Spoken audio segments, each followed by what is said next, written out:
Di balik kabut pegunungan yang tak tercatat dalam peta dunia, tersembunyi sebuah lembah sunyi yang tak pernah disebut dalam kisah para petualang.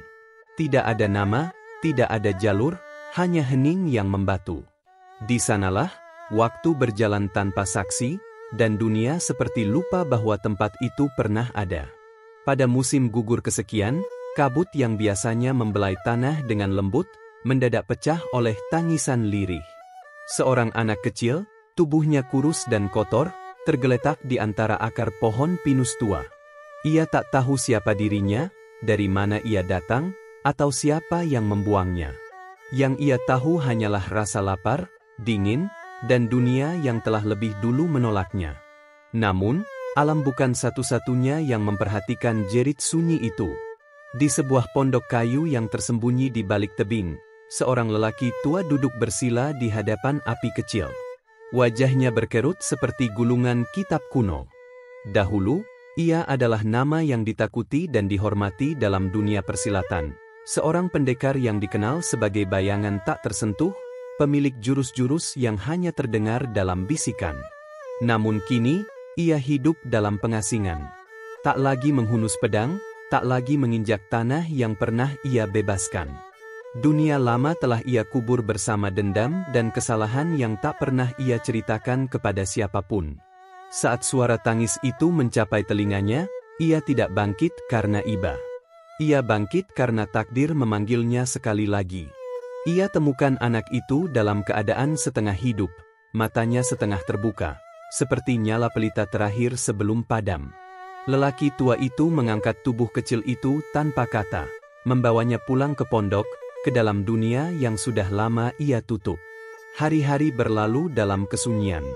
Anak itu diberi makan, diberi tempat tidur, namun tak diberi nama. Karena nama adalah harapan, dan lelaki tua itu sudah lama tak percaya pada harapan. Namun tubuh yang diberi makan akan tumbuh, dan jiwa yang tak mati akan mencari arah. Anak itu mulai mengikuti sang tua dalam diam, mengamati gerakan-gerakan yang tampaknya biasa, namun menyimpan makna dalam. Ia belum tahu bahwa dirinya telah melangkah ke dalam pusaran takdir yang akan mengguncang dunia persilatan. Ia belum tahu bahwa darahnya menyimpan warisan yang tak ia pilih, dan masa depannya akan menjadi cermin dari masa lalu yang tak pernah selesai. Di lembah tak bernama itu, benih yang kelak akan mengguncang gunung dan memecah langit, telah ditanam dalam diam. Hari-hari berlalu seperti aliran air di sungai yang tak bernama, tenang, tanpa suara, tanpa riak besar. Di lembah yang tak tersentuh waktu itu, anak kecil yang dahulu ditemukan di ambang kematian kini mulai membuka mata terhadap dunia barunya. Dunia yang hanya terdiri dari dirinya, lelaki tua itu, dan alam yang menjadi saksi bisu. Setiap pagi, kabut masih menggantung rendah, menyelimuti tanah seperti kelambu putih para dewa. Dan setiap pagi pula, anak itu bangun sebelum matahari mengintip dari balik gunung, memikul 2 ember kayu besar yang bahkan lebih berat dari tubuhnya sendiri. Ia melangkah perlahan menuju sungai kecil yang mengalir di bawah tebing, meniti batu licin, mengukur kekuatan tubuhnya dengan setiap langkah yang gemetar. Tidak ada kata-kata, tidak ada pujian, tidak pula amarah. Namun dari cara lelaki tua itu memperhatikan, dari sorot matanya yang tajam namun tak kejam, anak itu mulai memahami bahwa setiap gerakan, sekecil apapun, memiliki tujuan. Tangan kecil itu mulai mengeras, telapak kakinya mulai terbiasa dengan tanah kasar, dan punggungnya yang dulu ringkih kini mampu menanggung beban lebih dari sekadar air. Di balik kesunyian yang memeluk lembah itu, tumbuh ketangguhan yang tidak dibentuk oleh amarah, melainkan oleh ketekunan. Setiap sore, setelah pekerjaan selesai, lelaki tua itu berdiri sendirian di tanah lapang, memutar tubuh perlahan dalam gerakan yang tampak seperti tarian. Tangannya mengalir seperti angin, kakinya bergeser seperti air, dan tubuhnya seakan menyatu dengan dunia di sekelilingnya. Ia tidak memanggil anak itu, tapi anak itu menyaksikan. Dari kejauhan, di balik pohon, anak itu meniru gerakan-gerakan itu dengan kikuk, jatuh, bangkit, lalu mencoba lagi. Ia tidak tahu nama-nama jurus itu, tidak tahu tujuan dari setiap putaran dan langkah. Tapi ia tahu, dalam diamnya lelaki tua itu, tersembunyi ajaran yang tidak dapat dijelaskan dengan kata-kata. Waktu terus berlalu. Musim berganti. Hujan turun dan membawa serta dedaunan yang gugur. Angin menggerakkan awan, dan langit berubah warna. Namun dalam semua perubahan itu, dua sosok tetap bertahan di lembah itu. Yang satu melatih tubuhnya dengan beban dan gerakan, dan yang lain mengamati, menguji, dan menunggu. Bukan kasih sayang yang menumbuhkan kekuatan itu. Bukan pula kebencian. Yang tumbuh di antara mereka adalah ikatan yang dibentuk oleh kebisuan, oleh tekad yang tidak diucapkan, dan oleh pemahaman bahwa jalan yang ditempuh adalah jalan tanpa kembali. Di malam hari, saat kabin kecil kembali diterangi nyala api, anak itu merebahkan diri di lantai tanah yang keras. Namun di balik kelopak matanya yang terpejam, tubuhnya masih bergerak pelan, menirukan bayangan gerakan sang tua yang tersimpan dalam ingatan. Dalam lembah sunyi itu, tanpa nama, tanpa sorakan, tanpa saksi, seorang anak kecil mengambil langkah pertamanya. Langkah yang kelak akan mengguncang tanah, menembus langit, dan menggemakan nama yang bahkan belum ia miliki. Waktu terus berjalan tanpa menoleh ke belakang.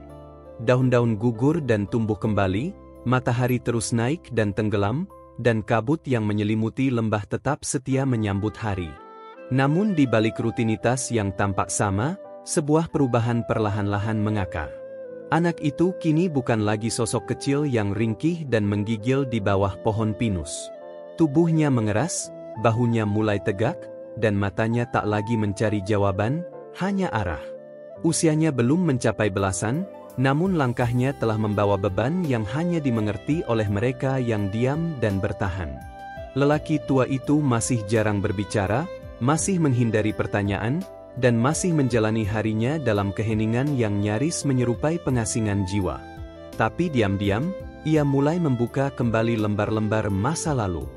Di balik dinding bambu yang retak, tergantung gulungan-gulungan sutra kuno, kitab-kitab ilmu silat yang hanya pernah dibacakan kepada satu orang, murid yang kini menjadi penguasa kegelapan. Pada senja-senja tertentu, lelaki tua itu menatap kosong ke arah langit, lalu perlahan bergerak. Jurus-jurus lama kembali dimainkan, bukan untuk memamerkan, melainkan untuk mengingat. Gerakan itu sederhana di mata awam, namun mengandung napas yang tidak terlihat, kekuatan yang menelusup di antara urat dan napas. Anak itu tidak diajak, tidak disuruh, namun ia hadir. Dari balik pohon, dari celah atap, dari bayangan rerumputan tinggi, ia mengamati. Setiap langkah kaki, setiap gerakan tangan, setiap tarikan napas yang seolah menyatu dengan angin, semua ia simpan dalam ingatannya yang masih muda namun haus makna. Ia mulai menirukan gerakan itu saat malam turun, sendirian, di tanah lapang di belakang pondok. Kadang jatuh, kadang terdiam lama hanya untuk memahami satu transisi kecil dari satu jurus ke jurus lain. Ia tidak tahu nama-namanya, tapi tubuhnya mulai mengenali irama. Seperti nada yang mengalir tanpa lirik. Suatu malam, sang pendekar tua berdiri di ambang pintu, hanya menatap dari jauh. Ia melihat bocah itu bergerak kaku namun sungguh-sungguh. Tidak ada yang ia katakan. Namun dalam tatapannya, tersimpan rasa yang tidak lagi bisa disembunyikan, harapan yang ia kubur perlahan-lahan mulai tumbuh kembali. Hari berikutnya, ia mengganti pola latihan sang anak. Bukan lagi hanya mengangkut air atau memotong kayu, tapi mulai mengasah keseimbangan, ketahanan napas, dan ketajaman indera. Ia tidak menyebutnya ilmu silat. Tapi bagi sang anak, itu adalah bahasa yang selama ini ia tunggu, bahasa yang tidak diucapkan dengan kata-kata, melainkan melalui tindakan. Satu pagi yang lembut, sang pendekar menggantungkan sebuah bungkusan kecil di depan pintu.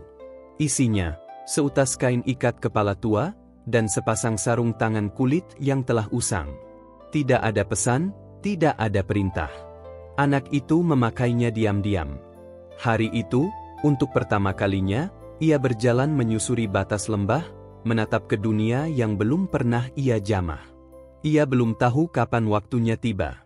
Tapi ia tahu, ia sedang dipersiapkan untuk sesuatu yang tak dapat dihindari. Dan sang pendekar, berdiri dalam bayang-bayang, hanya mengangguk sekali, kepada masa depan yang mulai bergerak dalam bentuk seorang anak buangan, yang perlahan-lahan menjadi bayangan terakhirnya. Musim semi berlalu diam-diam. Di balik pepohonan yang kembali menghijau, anak itu kini telah menjejakkan langkah lebih tegap, gerakannya lebih terarah, dan napasnya lebih teratur. Setiap pagi ia bangun sebelum cahaya menyentuh tanah, dan setiap malam ia tertidur dalam kelelahan yang hening. Namun, tak satu pun kata pujian keluar dari mulut sang pendekar tua. Seolah semua kerja keras itu hanyalah percikan kecil di permukaan danau yang luas. Sang guru tetap dalam sikap diam, namun diamnya mulai menggugah. Tanpa sepatah kata, ia mulai meninggalkan jejak-jejak ujian, bukan dalam bentuk perintah, melainkan tantangan yang tersembunyi dalam keseharian. Suatu pagi, anak itu mendapati jembatan bambu yang biasa ia lintasi telah dirusak separuh. Untuk mencapai mata air di seberang, ia harus menyeberang menggunakan seutas tali tua yang tergantung dari pohon ke pohon. Di lain waktu, bejana air yang biasa ia angkat tiba-tiba diganti dengan tempurung batu yang lebih berat. Bahkan, rute jalan hutan yang ia lalui setiap hari, kini diubah menjadi jalur curam penuh akar dan semak berduri. Tidak ada penjelasan. Tidak ada bantuan. Hanya kesunyian yang terus membungkus hari-harinya. Anak itu sempat ragu, namun tidak mengeluh. Kakinya tetap melangkah. Tangannya tetap menggenggam. Dan meskipun tubuh kecilnya terluka oleh semak dan terbakar matahari, matanya tak lagi menunduk. Sementara itu, dari kejauhan, sang pendekar tua mengamati diam-diam. Di balik batang pinus, di balik bayangan tebing, ia menyaksikan tiap kegagalan kecil dan tiap keberhasilan yang tidak dirayakan. Sorot matanya tidak berubah, namun tangannya mulai menggenggam kembali sarung tangan tua yang dahulu telah ia letakkan di samping gulungan sutra. Malam demi malam, si anak tetap berlatih. Tidak lagi hanya meniru gerakan, tapi mulai menciptakan iramanya sendiri. Nafasnya menyatu dengan gerakan, dan tubuhnya mulai mengenal irama tanah, angin, dan hening. Tanpa disadari, ia tengah ditempa bukan hanya menjadi seorang petarung, melainkan menjadi jiwa yang terasah oleh ujian yang tak terlihat. Hingga suatu pagi, sang guru berdiri di halaman kecil depan gubuk, menatap langit yang masih berwarna kelabu.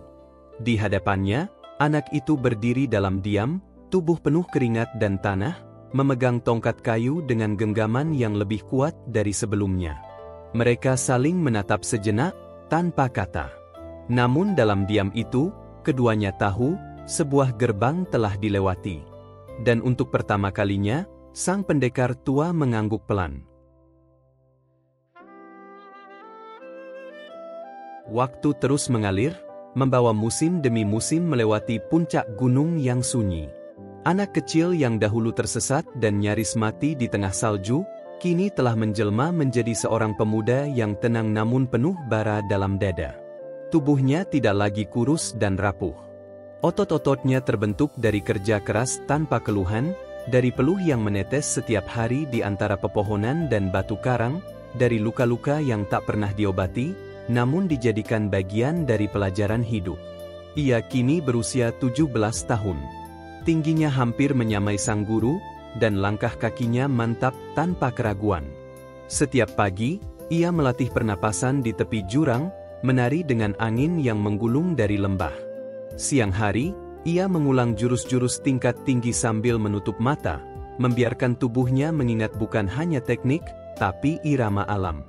Malam hari, ia bermeditasi di bawah air terjun dingin, membiarkan dirinya menyatu dengan suara gemuruh dan batu basah yang menusuk tulang. Namun latihan itu tidak lagi hanya tentang menguatkan tubuh.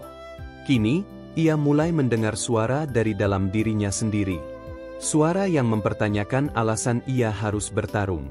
Suara yang meragukan apakah keadilan memang bisa ditegakkan hanya dengan kekuatan.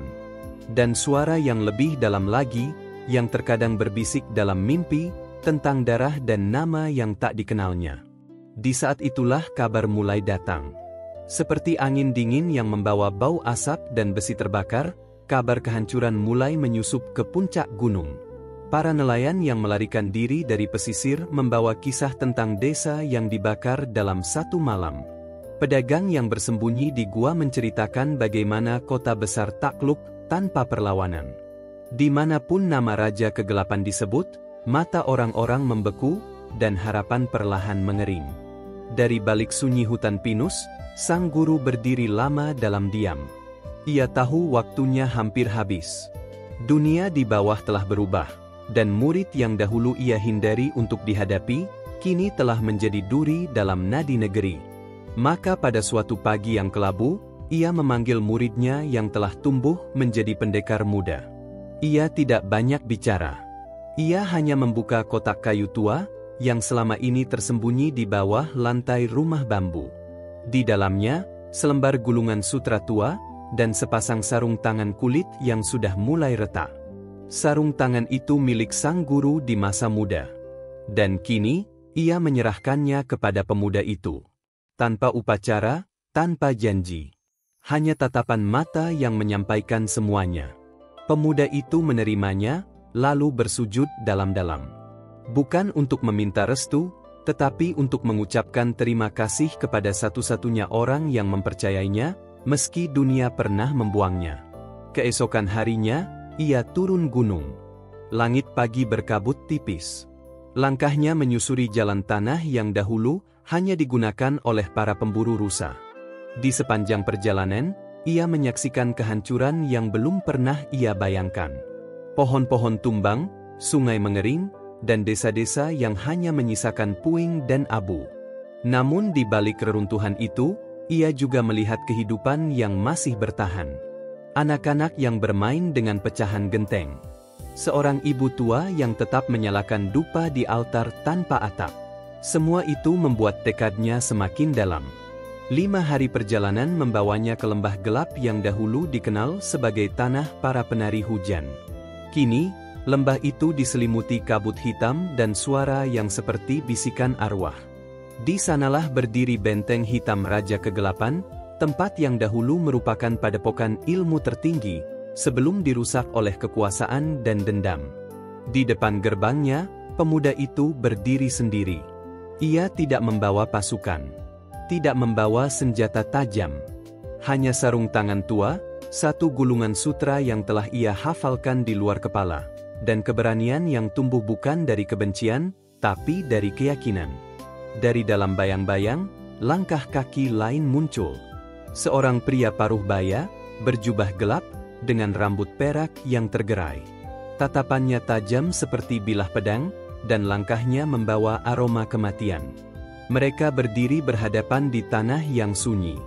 2 sosok, 2 takdir.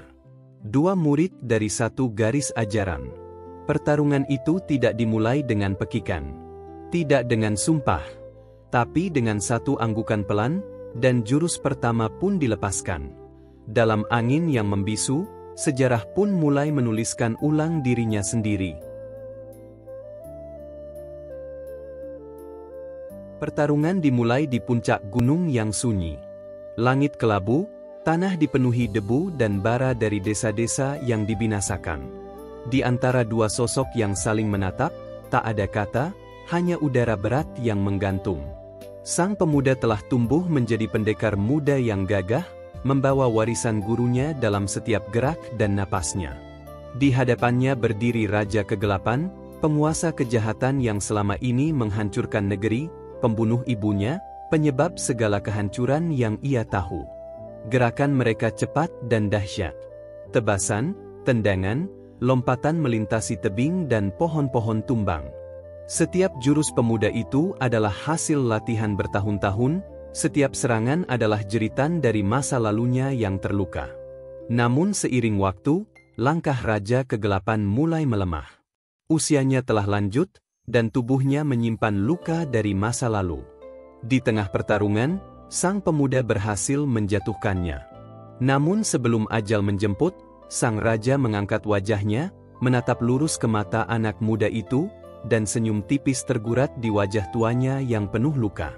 Lalu kebenaran terungkap. Raja itu ternyata adalah ayah kandung sang pemuda. Dulu, sebelum menjadi penguasa kegelapan, ia adalah murid yang paling berbakat dari sang guru tua. Tapi hatinya gelap oleh ambisi. Di tengah pelarian dan pelatihannya, ia jatuh cinta kepada seorang wanita desa, lembut dan kuat hati. Dari cinta itulah lahir seorang anak lelaki. Namun ambisinya lebih besar dari kasih sayang.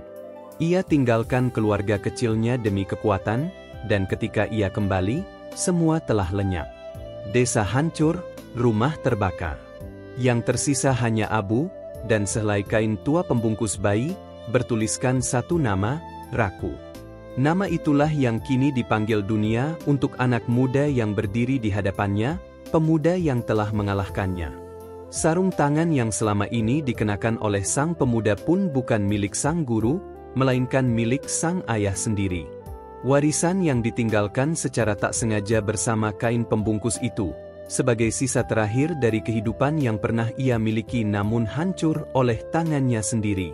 Pemuda itu membeku. Dunia yang ia kenal runtuh dalam sekejap. Musuh yang ia latih untuk kalahkan adalah darah dagingnya. Tujuan hidupnya ternyata tak lebih dari lingkaran karma yang saling melukai. Tak ada amarah yang tersisa. Tak ada air mata. Hanya kehampaan. Dan ketika napas terakhir sang raja terhembus, tubuhnya diam dalam keheningan abadi. Sang pemuda berdiri dalam diam, menatap cakrawala yang dilumuri warna senja. Ia tidak menang. Ia tidak kalah. Ia hanya kehilangan. Namun dari kehilangan itulah, sebuah pemahaman muncul. Ia bukan lagi murid. Bukan lagi anak kecil yang dibuang. Bukan pula anak dari seorang raja kegelapan. Ia adalah jalan yang baru. Pemuda itu meninggalkan puncak gunung tanpa mengucapkan sepatah kata. Tidak membawa tubuh sang ayah. Hanya sarung tangan tua di tangannya, dan kain pembungkus bayi yang telah pudar warnanya. Ia tidak kembali ke desa, tidak mencari guru, tidak menuntut pengakuan. Ia berjalan ke arah yang tak dikenal, membawa warisan dua kutub, terang dan gelap, dalam dirinya. Dan dari abu pertarungan terakhir itu, terlahirlah seorang pendekar yang menulis jalannya sendiri. Bukan sebagai bayangan dari masa lalu. Bukan sebagai warisan dari dosa-dosa lama. Tapi sebagai cahaya baru, yang lahir dari kegelapan terdalam.